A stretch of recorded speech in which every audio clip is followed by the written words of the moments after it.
이제 오늘 우리에게 주시는 하나님의 말씀을 함께 보겠습니다. 말씀은 사무엘상 4장 1절로 22절, 사무엘상 4장 전체 말씀인데요. 우리가 봉독은 15절부터 22절까지의 말씀을 함께 봉독하겠습니다.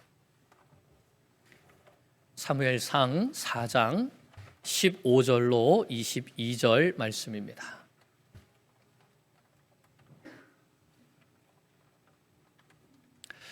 한 절씩 교독하겠습니다. 제가 먼저 봉독하겠습니다.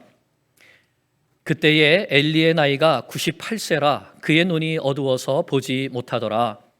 그 사람이 엘리에게 말하되 나는 진중에서 나온 자라 내가 오늘 진중에서 도망하여 왔나이다. 엘리가 이르되 내 아들아 일이 어떻게 되었느냐. 소식을 전하는 자가 대답하여 이르되 이스라엘이 블레셋 사람들 앞에서 도망하였고 백성 중에는 큰 살육이 있었고 당신의 두 아들 홈니와 비느하스도 죽임을 당하였고 하나님의 괴는 빼앗겼나이다. 엘리가 자기 의자에서 뒤로 넘어져 문 곁에서 목이 부러져 죽었으니 나이가 많고 비대한 까닭이라. 그가 이스라엘의 사사가 된 지 40년이었더라.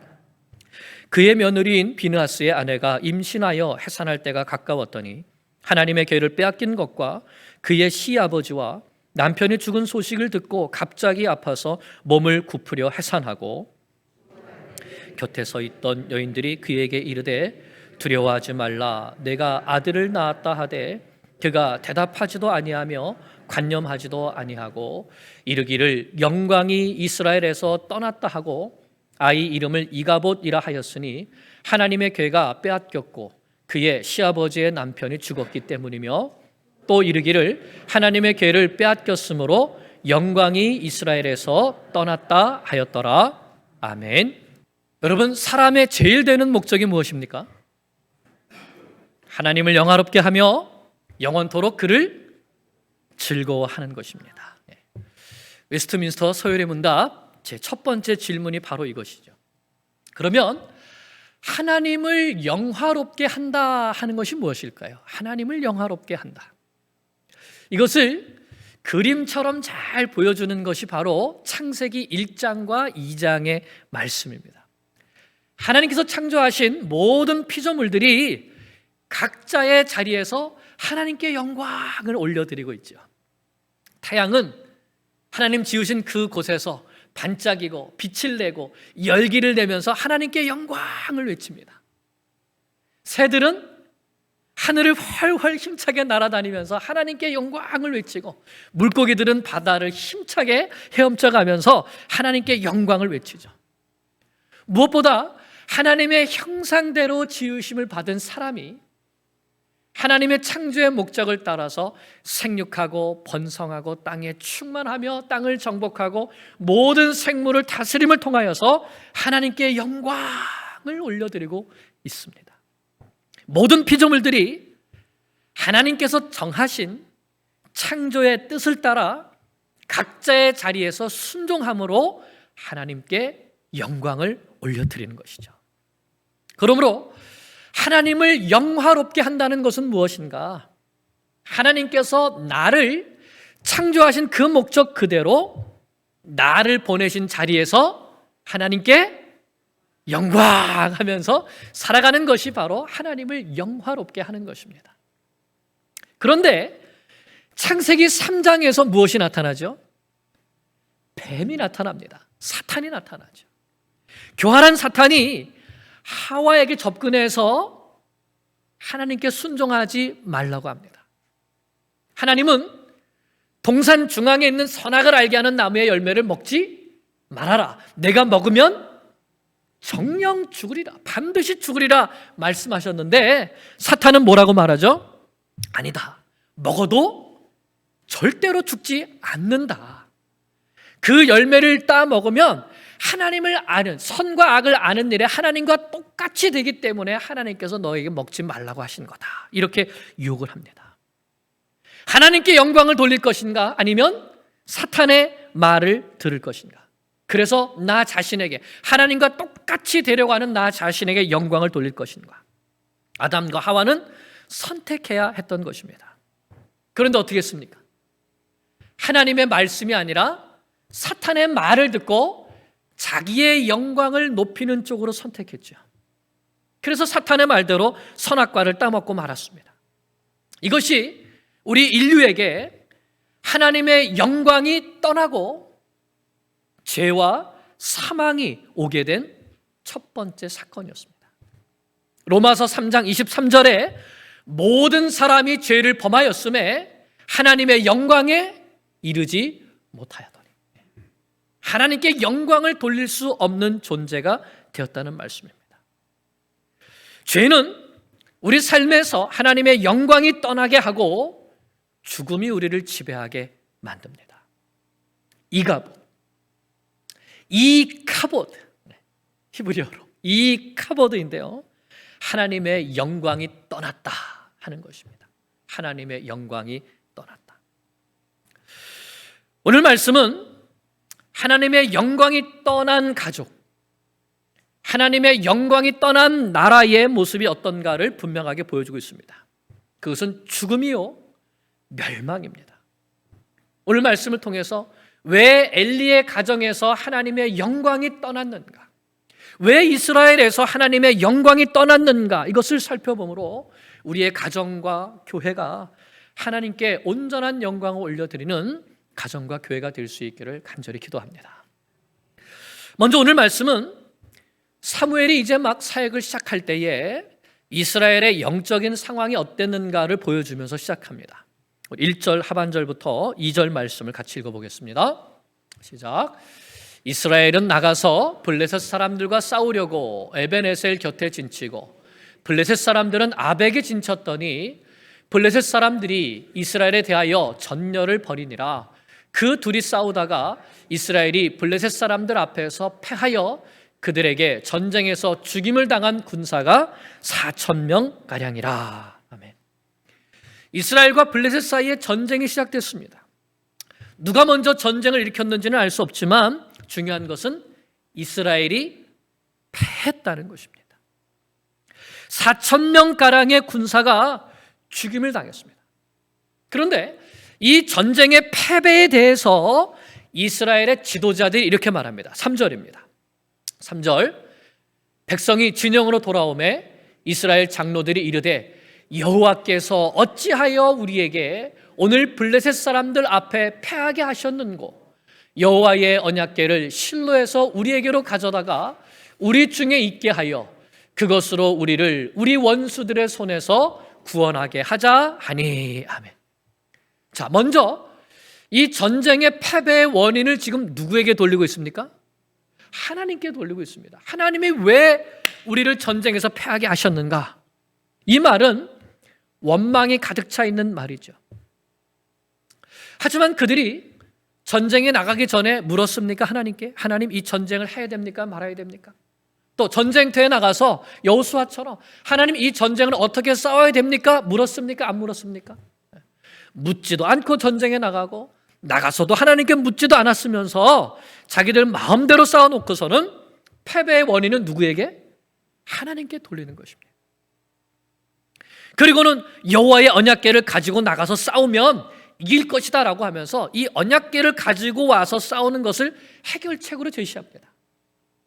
옛날에 여호수아가 언약궤를 앞세우고 나가서 싸워서 이겼으니까 우리도 언약궤를 가지고 나가면 이기겠다 하는 것이죠. 여호수아가 가나안 땅을 정복할 때 만났던 첫 성이 아주 견고한 성 여리고였습니다.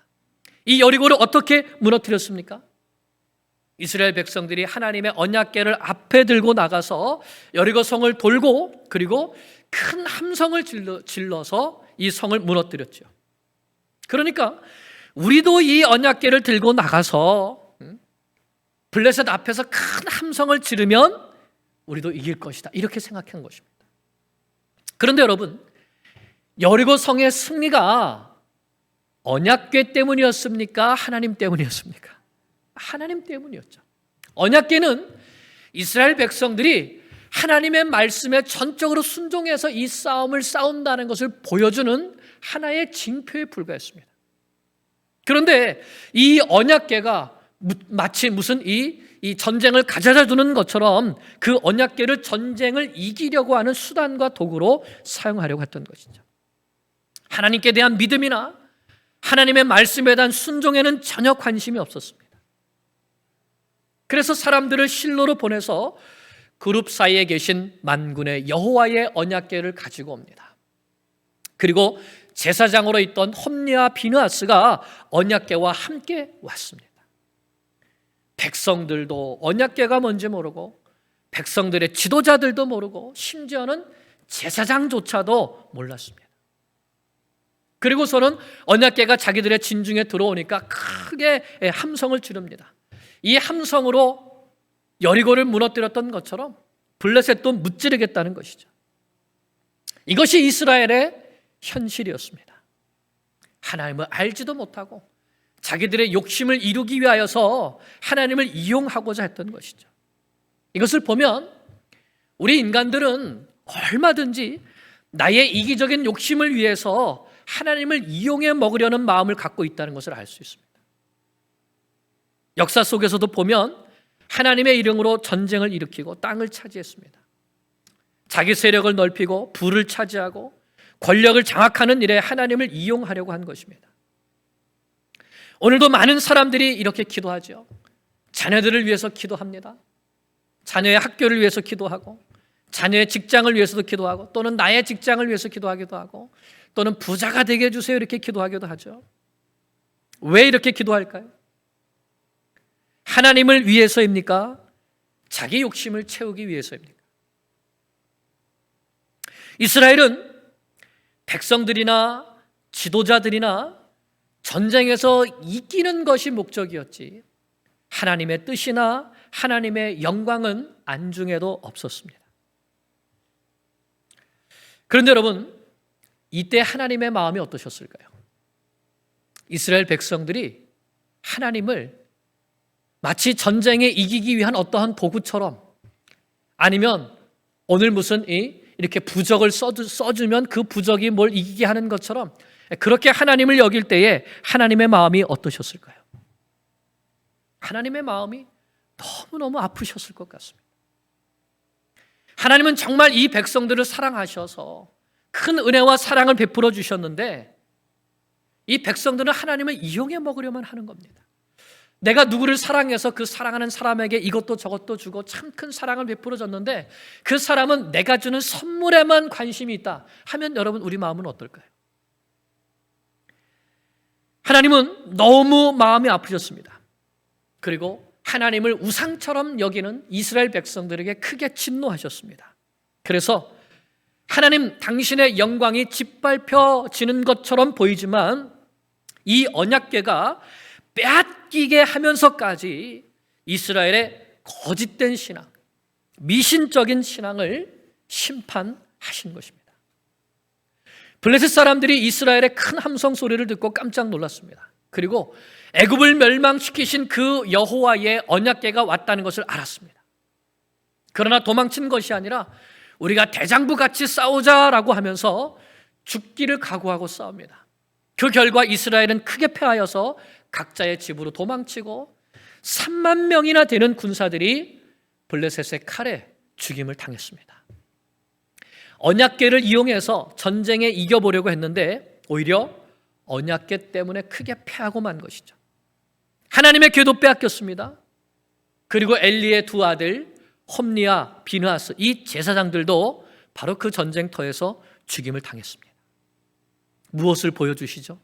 하나님은 결코 만홀히 여김을 받지 않으신다는 것입니다. 하나님은 우리 사람의 중심을 꿰뚫어 보고 계신다는 것이죠. 그런데 이것이 끝이 아닙니다. 하나님께서 사무엘에게 말씀하셨던 대로 엘리 집안도 완전히 멸망하고 맙니다. 13절을 보면 언약궤를 전쟁터에 내어주고 엘리가 소식을 기다리고 있는데 하나님의 궤로 말미암아 떨고 있었다고 말씀합니다. 언약궤를 두 아들들에게 내어주고서는 하나님의 영광을 훼손시킨 것에 대한 두려움이 있었던 것이죠. 그때에 전쟁터에서 온 베냐민 사람이 엘리에게 보고를 합니다. 제사장님, 이스라엘이 블레셋에 패했습니다. 많은 군사들이 죽었습니다. 당신의 두 아들 홈리와 비느하스 이 제사장들도 죽었습니다. 그리고 하나님의 궤까지 빼앗겼습니다. 이렇게 하나님의 궤를 말할 때에 엘리가 자기 의자에 앉아 있다가 뒤로 넘어지면서 목이 부러져서 죽고 맙니다. 성경은 엘리가 나이가 많고 비대했기 때문이라 말씀합니다. 무슨 뜻이죠? 한마디로 영적으로 게으르고 자기 살만 찌우다가 하나님 앞에 심판받아서 죽임 당했다는 말씀인 것이죠. 그리고 이것이 끝이 아닙니다. 비느하스 아내가 임신했었는데 하나님의 궤는 빼앗기고 시아버지도 죽고 자기 남편도 죽었다는 이 소식을 들었을 때에 갑자기 해산하게 됩니다. 하지만 난산이 되어서 죽어가는데 사람들이 이런 말로 위로합니다. 아들을 낳았습니다. 하지만 그녀는 자기가 낳은 아들의 이름을 이가봇이라고 외치며 죽습니다. 이가봇. 하나님의 영광이 떠났다. 하나님의 영광이 이스라엘에서 떠났다. 하나님의 영광이 우리 가문에서 떠났다. 이렇게 외치고 죽는 것입니다. 이 얼마나 참담한 결말입니까? 그러면 오늘 이 말씀을 통해서 하나님은 우리에게 무엇을 말씀해 주시고 계십니까? 성경의 모든 말씀은 오늘 우리에게 거울이 되어서 우리가 하나님 앞에서 어떻게 살아가야 하는가를 가르쳐 주시는 말씀입니다. 여러분, 왜 이스라엘이 블레셋과의 전쟁에서 패하고 왜 엘리의 집이 멸망받았습니까? 하나님의 영광이 떠났기 때문입니다. 하나님께 영광을 돌리지 않았기 때문이죠. 다시 말하면 하나님의 영광을 위해 살지 않았기 때문입니다. 이것을 다른 말로 하면 하나님을 존중하지 않았기 때문입니다. 사무엘상 2장 또 4장에 나오는 이 말씀들, 영광이라는 단어, 존중이라는 단어, 또는 중히 여기다, 무겁게 여기다는 단어, 히브리어로는 다 똑같은 한 단어입니다. 카보드라고 하는 단어입니다. 그런데 이 카보드는 이는 where입니다. 어디 있느냐? 영광이 어디 있느냐? 영광이 어디 갔느냐? 하나님께 영광을 돌려야 되는데 그 영광이 어디 갔느냐 하는 뜻이죠. 사무엘상 2장 30절에 사무엘서의 주제가 되는 아주 중요한 말씀이 있습니다. 우리 같이 읽겠습니다. 나를 존중히 여기는 자를 내가 존중히 여기고 나를 멸시하는 자를 내가 경멸하리라. 여기에서 존중히 여긴다 할 때 이 존중한다는 단어가 카보드입니다. 나를 카보드하는 사람은 나에게 영광을 돌리고 나를 무겁게 여기고 나를 존중하는 사람은 나도 그를 존중해 주겠다 하는 것이죠. 반면에 그렇지 않은 사람에게는, 나를 멸시하는 자에게는 이 카보드, 나도 너를 멸시하겠다 하시는 것입니다. 정말 이 말씀 그대로 하나님의 심판이 임했던 것이죠. 홈리와 비느하스가, 엘리 제사장이, 이스라엘이 하나님을 존중히 여기지 않았기 때문에, 하나님을 무겁게 여기고 하나님께 영광을 올려드리지 않았기 때문에 홈리와 비느하스도 죽고 엘리도 죽고 며느리도 죽고 가문이 다 망했던 것이죠. 이스라엘도 언약궤를 가져다가 자신들의 전쟁에서 이기는 그 승리만의 목적을 위해서 하나님을 이용하려고 했을 때 이 카보드, 하나님의 영광이 떠나고 34,000명이나 되는 사람들이 일순간에 죽임을 당하고 만 것입니다. 사랑하는 여러분, 오늘날 나의 삶은 어떻습니까? 나는 하나님께 영광을 올려드리는 삶을 살고 있습니까? 나는 진정으로 하나님을 존중하고 있습니까? 우리의 가정은 어떻습니까? 우리의 가정은 하나님께서 엘리의 가정에게 너 나보다, 나를 존중하는 것보다 내 아들들을 더 존중하지 않았냐? 하나님이 이렇게 책망하셨습니다. 그렇기 때문에 너희 가정이 망한다고 하신 것이죠. 나는 내 자녀들보다 하나님을 더 존중하고 있습니까? 하나님을 더 무겁게 여기고 하나님께 영광을 올려드리는 것을 우리 가정의 최고의 목적으로 살아가고 있습니까? 그렇지 않다면 우리도 엘리 집처럼 이스라엘처럼 이 카보드를 경험할 수밖에 없는 것입니다. 오늘 우리에게는 영적인 싸움이 있습니다. 이 영적 싸움은 태초의 에덴 동산에서 있었던 싸움과 똑같은 싸움입니다. 하나님을 존중하며 하나님께 영광을 올려드릴 것인가? 아니면 나를 더 존중하고 나의 유익을 위해서 살 것인가? 하는 것이죠. 사탄은 하와에게 선악과를 따먹고 하나님과 똑같이 되라고 했듯이 오늘 우리에게도 너 하고 싶은 대로 해라, 너의 영광을 위해서 살아라, 우리를 유혹하는 것입니다. 오늘 우리에게 있는 첫 번째 싸움은 예배의 싸움이라고 생각이 됩니다. 오늘 이 시대에 우리의 첫 번째 싸움은 예배의 싸움입니다. 홈리와 비느하스가 멸망당한 가장 궁극적인 이유는 하나님께 드리는 예배를 멸시했기 때문이었습니다. 오늘 우리에게도 이 싸움이 있는 것이죠. 하나님을 더 존중할 것인가? 나를 더 존중할 것인가? 우리가 팬데믹 이전에는 영상으로 예배 드린다, 정말 몸이 아픈 사람이 아니고서는 상상도 하지 않았던 일이었습니다. 그런데 팬데믹이 시작되고 교회에 올 수 없게 되고 집에서 영상으로 예배 드리다 보게 되니까 그냥 집에서 영상으로 예배 드려도 되지, 이런 생각을 하게 되었습니다. 물론 집에서 예배를 드려도 하나님께서 기쁘시게 받으시는 예배를 드릴 수 있습니다. 그런데 나는 왜 집에서 예배를 드리려고 하는가를 꼭 생각해 봐야 됩니다. 그 이유가 무엇인가? 그 목적이 무엇인가? 하나님의 영광을 위해서인가? 나의 편함을 위해서인가? 하나님을 존중하는가? 나를 존중하는가? 내가 어떤 마음으로 예배를 드리는가 하는 것은 다른 사람은 몰라도 누구나 알죠? 나는 알고 또 하나님은 아십니다. 반대로 교회에 와서 예배를 드려도 마찬가지입니다.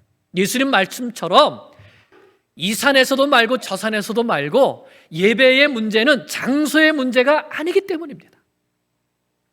교회에 와서 예배 드린다고 하나님께서 다 기쁘시게 받으시는 예배를 드리는 것이 아니죠. 나는 정말 하나님을 사랑하고 하나님을 존중하며 하나님께서 영광 받으시는 예배를 드리고 있는가? 이것이 중요한 것입니다. 그러면 정말 하나님을 존중하고 하나님께 영광 올려드리는 마음의 자세로 예배를 드린다면 예배드리는 우리의 모든 것이 달라지겠죠. 예배를 준비하는 자세가 다를 것입니다. 하나님을 존중한다면 예배 시간에 결코 늦게 오지 않을 겁니다. 일찍 오실 거예요. 일찍 와서 나를 만나려고 하시는 하나님을 내가 기다리면서 예배 드릴 겁니다. 하나님 잠깐만 좀 기다리세요 하지 않고요. 찬양할 때 입을 벌리는 등 마는 등 하면서 찬양하지 않겠지요. 왜요? 내 하나님이 지금 내 앞에서 보고 계시니까, 듣고 계시니까. 기도도 간절한 마음으로 하겠지요. 말씀을 들을 때도 하나님께서 지금 나에게 직접 말씀해 주시는 것을 듣는 것처럼 간절한 마음으로, 사모하는 마음으로 들을 것입니다. 헌금도 정성을 다해서 준비해서 드리겠지요. 사랑하는 여러분, 하나님께 영광을 올려드리는 것, 하나님을 존중하는 것, 이 영적인 싸움은 어디에서부터 시작됩니까? 우리 예배에서부터 시작됩니다. 주일 예배에서부터 시작되는 것입니다. 한 주일의 시작을 하나님을 존중하고 하나님께 영광 올려드리는 이 예배로 드리면서 하나님께서 기쁘시게 받으시는 예배를 드린다면 나머지 한 주간의 삶에서 승리하실 겁니다. 승리하시는 성도님들 되시기를 축복합니다. 둘째로 우리에게 있는 어떤 미신적인 신앙도 다 버려야 됩니다. 야, 언약궤를 가져와라. 그러면 우리가 이길 수 있다. 아니 언약궤가 무슨 부적입니까? 이런 마음과 생각들이 다 하나님을 멸시하는 것이었던 것이죠. 그래서 중세 시대에 종교개혁이 일어난 겁니다. 종교개혁 전에 성상 숭배라는 것이 있었습니다. 성인들의 동상을 세워놓고 마리아의 동상을 세워놓고 사도들의 동상을 세워놓고 또는 성인들이 사용했던 유물, 유품들을 이 성당 안에 모셔다 놓고 그것을 만지면 또 그것에다가 물질을 바치면 병이 낫고 복을 받는다는 이런 생각을 했죠. 그래서 종교개혁자들은 어떻게 했습니까? 성상을 다 때려 부셨습니다. 유물들도 다 없애버렸습니다. 그리고 무엇으로 돌아가자 했습니까? 말씀으로 돌아가자 했죠. 말씀으로 돌아가자. 오늘날에도 천주교에 이런 모습이 있습니다. 하나님을 존중하는 것이 아닙니다. 하나님은 어떤 형상도 만들지 말고 절하지 말라고 했습니다. 어떤 분은 자동차에 성경책을 넣고 다닙니다. 왜 넣고 다니죠? 이 성경책이 나의 사고를 막아줄 거야. 이것도 하나님을 멸시하는 것입니다. 어떤 분은 머리맡에 성경책을 두고 잡니다. 이 성경이 나쁜 꿈을 막아준다고. 어떤 분은 성경 구절을 써가지고 곳곳에, 집 곳곳에 이렇게 붙입니다. 성경 말씀은 배우고, 읽고, 묵상하고 하나님의 뜻대로 살아가라고 주신 책이지 부적이 아닙니다. 하나님의 말씀을 대하는 우리의 자세와 태도가 하나님을 존중하는가 아닌가를 보여줍니다. 어떤 분은 나는 세례를 다시 받겠다고 합니다. 내가 세례를 받았는데 너무 어렸을 때 받아서요. 그 이후에 제가 죄를 얼마나 많이 졌는지 모릅니다. 그래서 목사님 세례 제가 다시 받고 싶은데 한번 다시 받으면 안 되나요? 네. 여러분 세례 자체가 세례를 주는 그 행위 자체가 사람의 죄를 없애는 것이 아닙니다. 사람의 죄를 없애는 것은 오직 무엇이죠? 예수 그리스도의 보혈의 피뿐입니다. 그 피를 믿는 믿음으로 죄사함을 받고 구원을 받는 것이지 세례는 그 예수님을 믿었다고 하는 것을 인치는 표징 예식일 뿐인 것이죠.